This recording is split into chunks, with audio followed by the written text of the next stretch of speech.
और श्री गणेश पुराण में भालचंद्र भगवान गणेश जी को कहा गया है।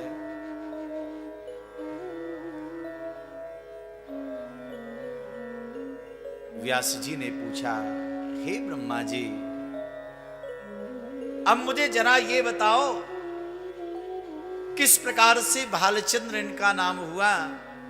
भगवान ब्रह्मा कहने लगे, व्यास जी, एक बार भगवान विनायक का मुझसे अपराध हो गया, और वो मैंने अपराध कोई जान के नहीं किया, लेकिन वो अपराध बन गया।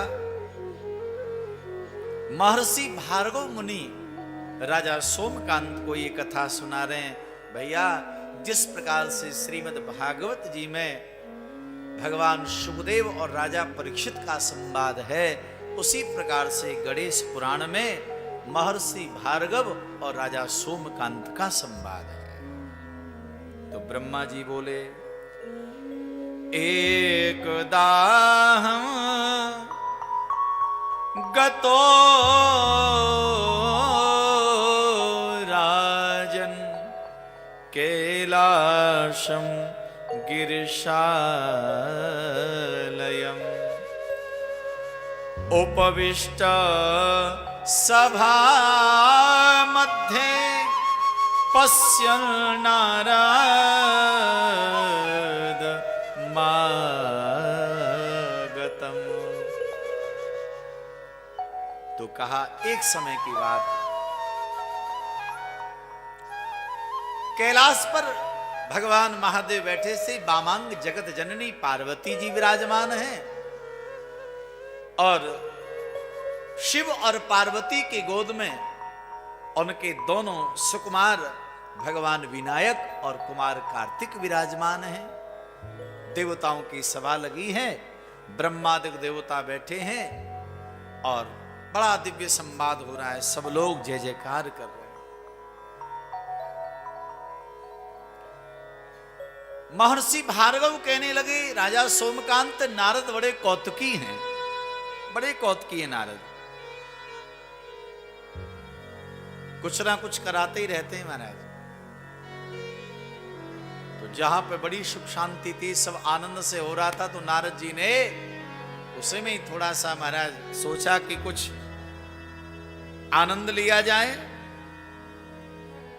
तो देवऋषि नारद जी महाराज आज कृपा पूर्वक पधारे हैं, और नारद जी एक फल लेकर के आए, और उस फल को भगवान शिव जी को दिया।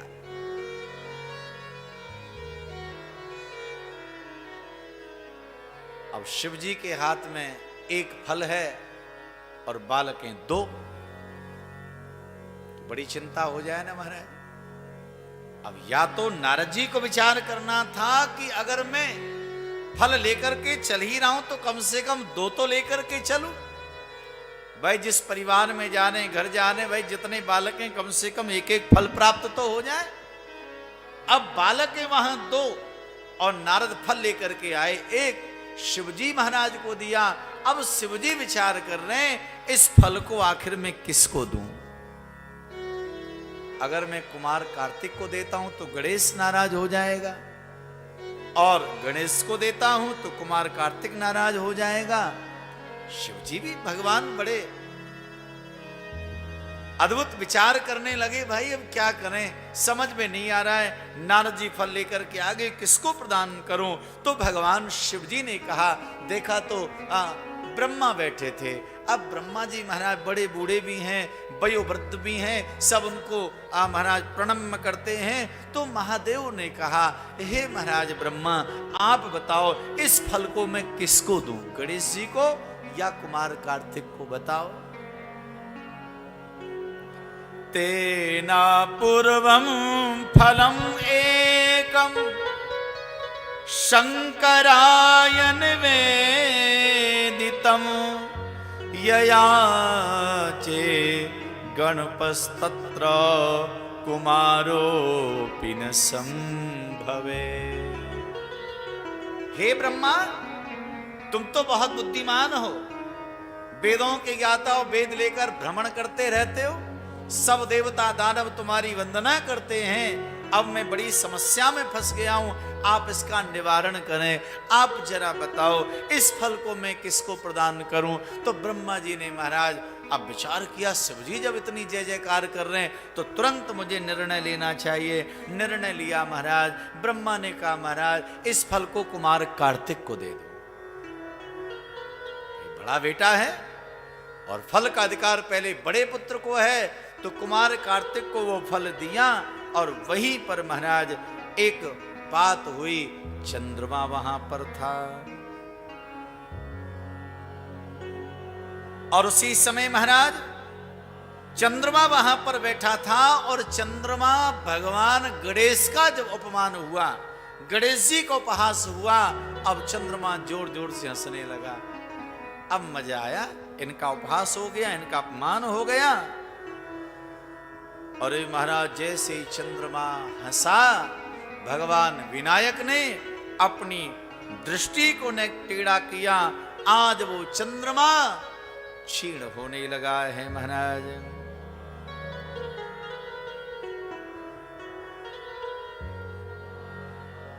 चंद्रमा यहां क्षीण होने लगा।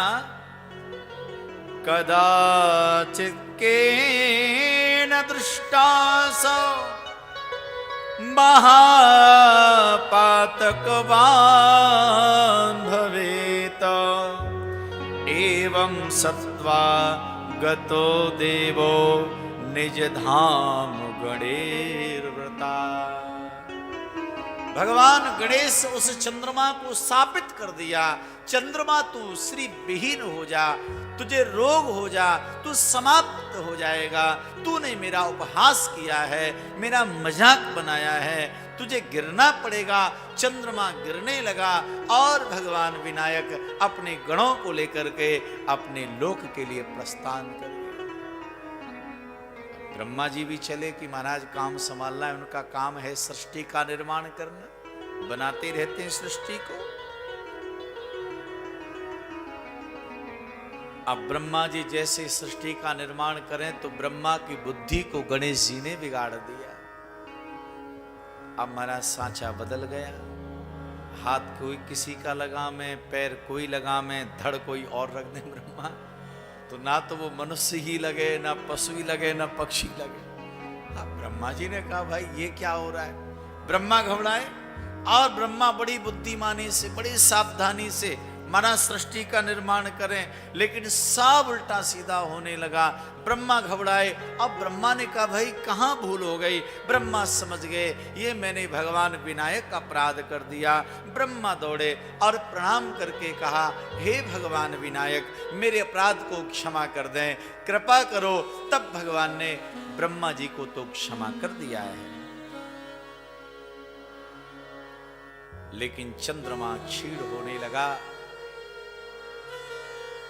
तब तुम्हारा पूरी प्रकृति समाप्त होती जा रही है, क्योंकि सूर्य और चंद्रमा की इस प्रकृति के उत्थान में बड़ी अहम भूमिका है। जिस प्रकार से ये इस पूरी प्रकृति में जो 10 प्रकार की यहां महाराज प्रकृति है, वहां उसके उत्थान में सूर्य चंद्रमा की बड़ी अहम भूमिका है। जिस प्रकार से पुरुष और स्त्री इस संसार को बढ़ाने के लिए हैं, उसी प्रकार से महाराज सूर्य और चंद्रमा की बड़ी अहम भूमिका है। क्योंकि सूर्य का प्रकाश वन्य जीवों पर, वृक्षादि पर पड़ता है और चंद्रमा अमृत से सिंचन करता है, तब जाकर के वन औषधि प्रकट होते हैं, बड़े होते हैं, अंकुरित होते हैं।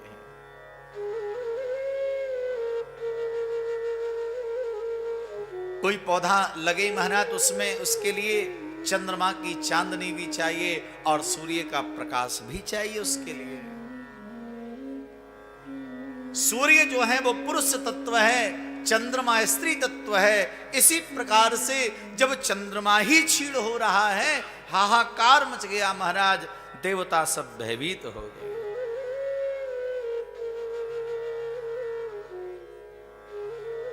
देवताओं ने कहा भाई अब क्या करें, चंद्रमा यदि बलिष्ठ नहीं होगा तो सब गड़बड़ हो जाएगा।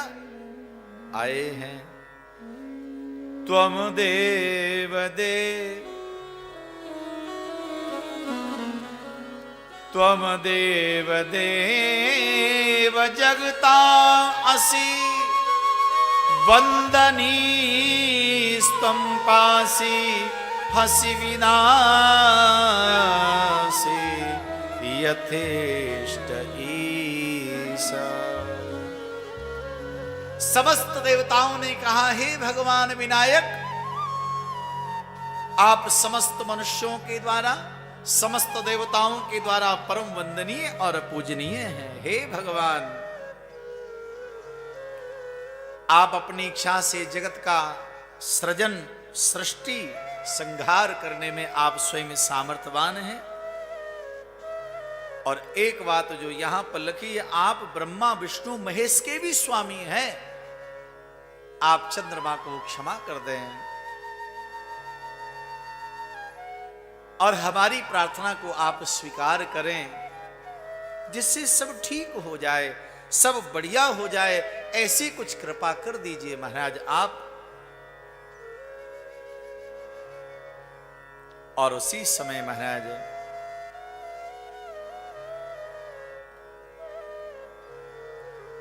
देवताओं ने भगवान विनायक की जब स्तुति करी, उनकी वंदना करी, तो भगवान प्रसन्न हो गए। बहुत जल्दी प्रसन्न होने वाले देव हैं, खुश हो गए महाराज। और कहा,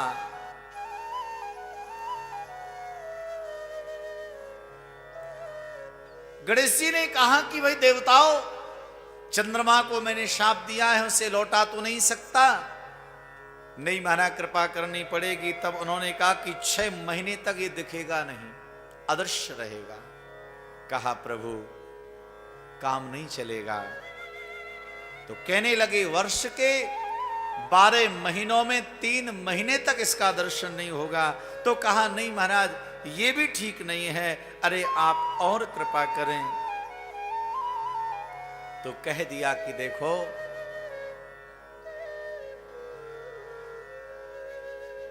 चंद्रमा, कलंक तो चंद्रमा को लगा है, चंद्रमा दूषित तो हुआ है, लेकिन अब देवताओं में तुमसे प्रसन्न हूं, तो मैं कहता हूं कि वर्ष में जो भादों शुक्ल पक्ष की जो चतुर्थी आती है, गणेश चतुर्थी जिसे कहते हैं, कहा कि आज के दिन चंद्रमा ने मेरा अपमान किया, इसी वजह से इस चतुर्थी का जो चंद्र देखेगा उसको महापातक लग जाएगा, महापाप लग जाएगा। लिखा यहां पर, भाद्र शुक्ल चतुर्थ्या त्वं नादृष्टव्येन कदाचना। वैसे महीने में जो चतुर्थी आती है सब वंदनीय है। हमारी माताएं बहनें व्रत करती हैं अनेक प्रकार। सभी व्रतों में चतुर्थी का व्रत श्रेष्ठ माना जाता है, बढ़िया माना जाता है। लेकिन भैया, चंद्रमा का जो सारा दोष है वो भादों शुक्ल पक्ष की जो चतुर्थी है, उस दिन चंद्रमा का दर्शन नहीं करना चाहिए महाराज, कदापि दर्शनीय नहीं है वो।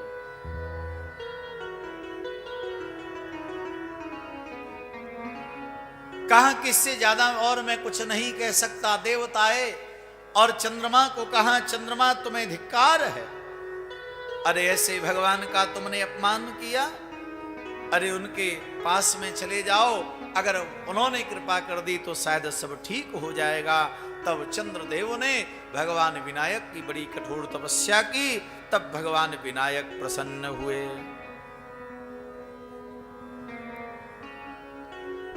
और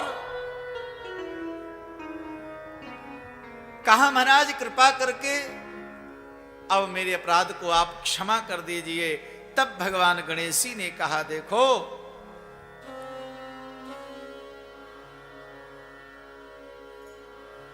जो मैंने कहा वो तो ठीक है, लेकिन आज मैं तुम्हें एक आशीर्वाद देता हूं। हे चंद्रदेव, तुम्हारी तपस्या से मैं प्रसन्न हो गया और आज से मैं तुमको अपनी भाल पर विराजमान कर लेता हूं। और क्या कहा? दर्शनीय प्रियत्नेना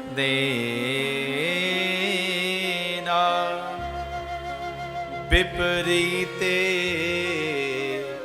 व्रतम व्यथा ललाटे कलया तिष्ठा मम प्रीति करससे।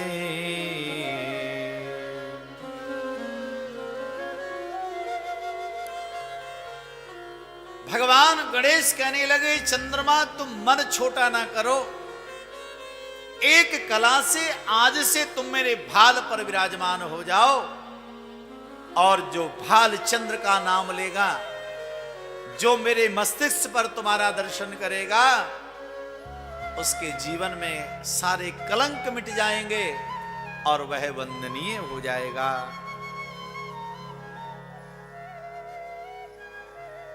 आहा। और उसी समय समस्त देवताओं ने मिलकर के भगवान विनायक का बड़ा दिव्य एक प्रासाद बनवाया महाराज, और उस प्रासाद में भगवान विनायक को विराजमान किया, और जिस मूर्ति को विराजमान किया उसका नामकरण कर दिया भालचंद्र। भालचंद्रेति नामस्य चक्रस्ते मुनया सुरा। भगवान का नाम भालचंद्र हो गया है।